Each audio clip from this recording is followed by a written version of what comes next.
What's up, my Wizards dev, SBMTG. Down there, we got more of the Shadows over Innistrad spoilers for you today.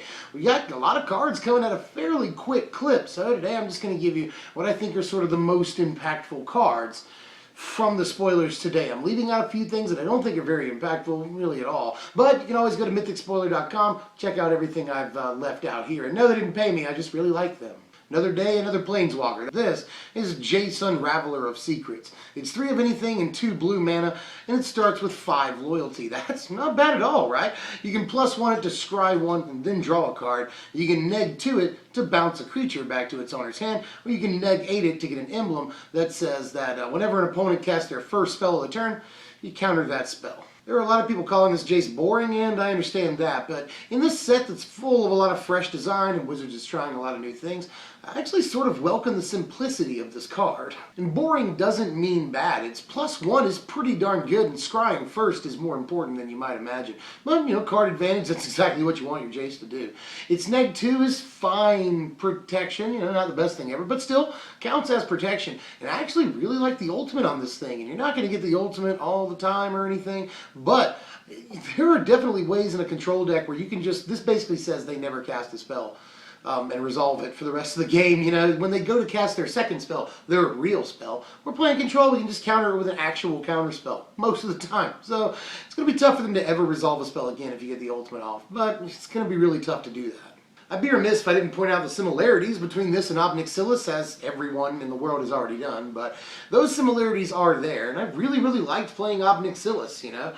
Just was talking about him the other day. Every time I play him, he does good things for me. But, you know, Jace draws cards better than Obnixilis.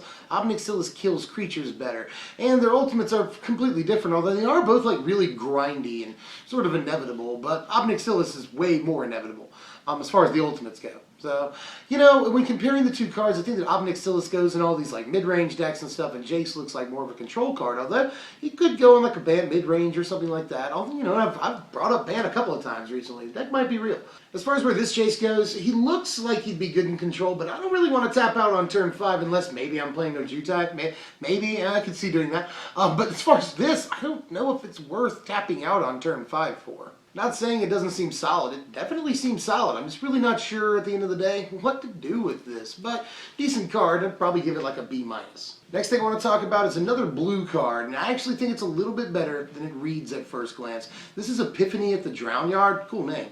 And it's X and a blue for an instant. Reveal the top X cards of your library. Separate them into 2 piles. Your opponent chooses one of those piles.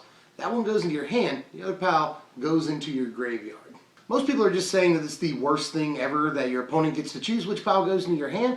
Not necessarily so. I love that you can cast this for just a couple of mana and separate, you know, 2 1-card piles. That's kind of actually neat. Or, very late in the game, you can, you know, make 2 3-card piles, which is actually kind of awesome. You know, getting 3 cards is always good. Especially at instant speed at the end of their turn or something like that. Looks decent in control decks. Doesn't, like, replace dig through time or anything, but still looks good and allows you to dump cards into your graveyard, which is actually not a bad thing in this format. Dumping cards in your graveyard to reanimate maybe later, or just do graveyard shenanigans of all stripes with. Seems good. Delirium's in the format, so that's probably not bad either, you know. Just the card looks a little bit better. I wouldn't sleep on it is all I'm saying. And it's probably just a 1 of or 2 of copy index, if it's indexed at all. But it's definitely something we're going to be testing with, because I have a feeling about it. I don't think it's like incredibly powerful, but I do think that it's a draw effect that could be worth playing. Here's something, it's mythic. This is Sigarda, Heron's Grace. It costs 3 of anything, a green and a white. It's a 4/5 legendary angel with flying that gives all of your human creatures hexproof. That's pretty cool. You can also pay 2 of anything and exile a card from your graveyard to put a 1/1 white human soldier creature token into play on your side. Well, honestly, just not anywhere near as good as the first Sigarda, and I'm sorry about that. End of the day, though, for this standard format, assuming, just pretending that no other card named Sigarda ever existed, it's still probably fine. I don't really know how important green-white is as a color combination. We'll have to see. And, of course, we don't know how good humans are as a tribe. So it really hinges, this card hinges on a lot of things. But it's still a 5 mana 4/5 flyer that gives all your humans hexproof. Probably not too bad. And I actually kind of really like her second ability there, and that's being overlooked a lot. I think it's actually reasonable to expect mid-game to be able to remove 3, 4, 5 cards from your graveyard, even though we don't have fetch lands. You know, this set is obviously focused on putting stuff in the graveyard in some ways. But green and white probably aren't the colors that put things in the graveyard. But that being said, looks overall decent. I just really hate that it doesn't have hexproof. But you trade that for giving all your humans hexproof. Problem is that this can just be removed. But it's fairly resilient and is, beats most of the removal in the format. So decent card. I want to talk about a couple of lower rarity vampires here before I get to the HBIC vampire, the serious vampire. First of all, Olivia's Bloodsworn looks pretty good in the budget vampires deck, as does the next card. But Olivia's Bloodsworn is one of anything in a black. That's 2 mana for a 2/1 flyer. We've seen a few of those recently, like 4 of those recently, and it can't block, just like Bearer of Silence can't block. And you can pay a red to give a vampire creature haste until end of turn.